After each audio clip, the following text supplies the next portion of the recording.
आज का मन्ना, सभा के सिद्धांत, दूसरों का निर्माण। बाइबल के पद 1 कुरिन्थियों 14:26। इसलिए हे भाइयों, क्या करना चाहिए? जब तुम इकट्ठे होते हो तो हर एक के हृदय में भजन या उपदेश या अन्य भाषा या प्रकाश या अन्य भाषा का अर्थ बताना रहता है। सब कुछ निर्माण के लिए होना चाहिए।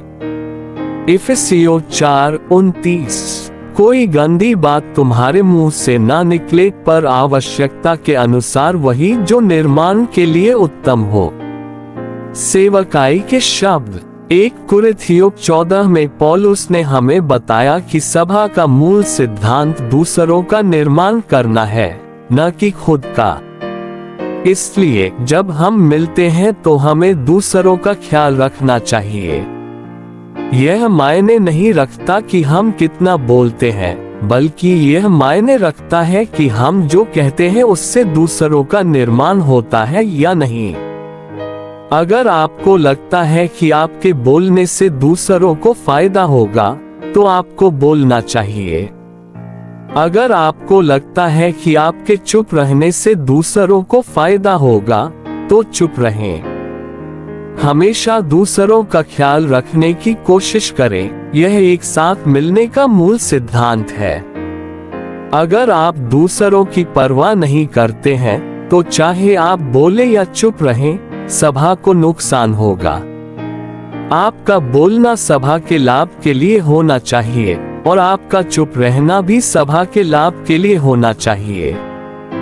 हमेशा दूसरों का निर्माण करने की कोशिश करें। सभा में कृपया याद रखें, सब कुछ निर्माण के लिए किया जाना चाहिए। हर किसी को एक लक्ष्य को ध्यान में रखते हुए सभा में आना चाहिए। वह दूसरों के लिए है, न कि केवल अपने लिए। हमें कभी भी ऐसा कुछ नहीं करना चाहिए जिससे दूसरों को ठोकर लगे। अगर आपके चुप रहने से दूसरों को ठोकर लगती है, तो हमें बोलना चाहिए। अगर हमारे बोलने से दूसरों को ठोकर लगती है, तो हमें चुप रहना चाहिए। हम जो भी करते हैं उसका उद्देश्य दूसरों का निर्माण करना होता है, न कि खुद का। जब हम अपने लिए नहीं सोचते तो हम खुद ही निर्माण में लग जाते हैं। लेकिन जब हम सिर्फ अपने बारे में सोचते हैं तो हमें कोई निर्माण नहीं मिलता। आमीन।